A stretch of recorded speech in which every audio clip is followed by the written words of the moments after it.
Well, this week's Bushel Up coming to you from Aurora. That time of year where we can start getting a little handle on yield potential. I know the crop tours start up a lot of your field days. We're looking forward to doing a lot of field days and tours here over the course of the next 3-4 weeks.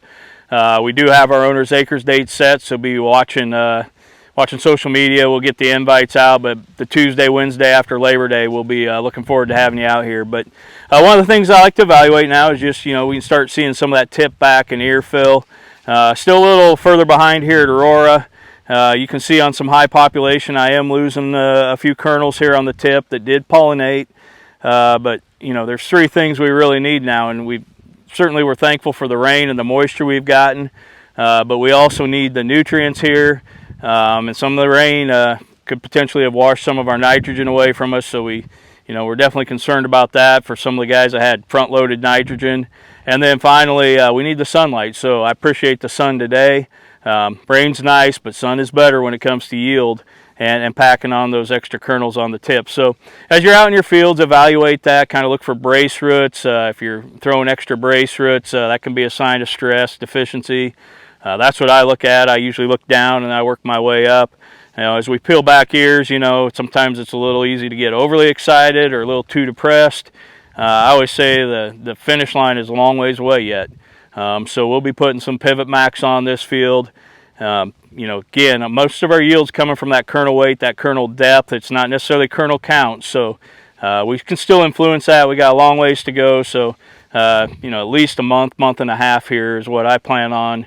Till September 15th. We're going to be working hard out here and making sure we got everything right. When we look at the soybeans, continue to get a lot of white mold issues coming in. Still trying to take care of a few of them if they're worth a situation where we can prevent some further damage. We've got the planes going, some fungicides going on. Seeing gall midge show up in some fields. Just got some pictures this morning from up by Neely.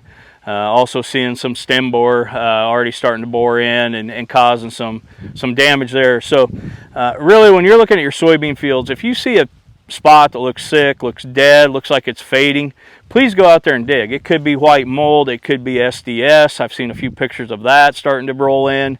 It may be an insect issue. Unfortunately, there's not a lot we can do about it right now, but we definitely have to remember these things for the future. And that's probably the biggest thing is, we can learn a lot now that can dictate how we manage in the future. Maybe it's an early fungicide application if we have a white mold. Maybe it's some insecticide application. Maybe it's rotation. We're going to have to change that up. But please be noting what you're seeing out there. If you have any questions about what you're seeing, again, we've got plenty of guys and gals that will come out, look at your fields, properly identify what's going on. But this is a good learning time. If you get out in your fields, have a chance to start looking around, we can start seeing a lot of the results starting to come forward. But again, I remind you, a little ways to the finish line yet, so we look forward to continuing for the next 3-4 weeks, kind of walking through some of our management steps, and hope you continue to follow along.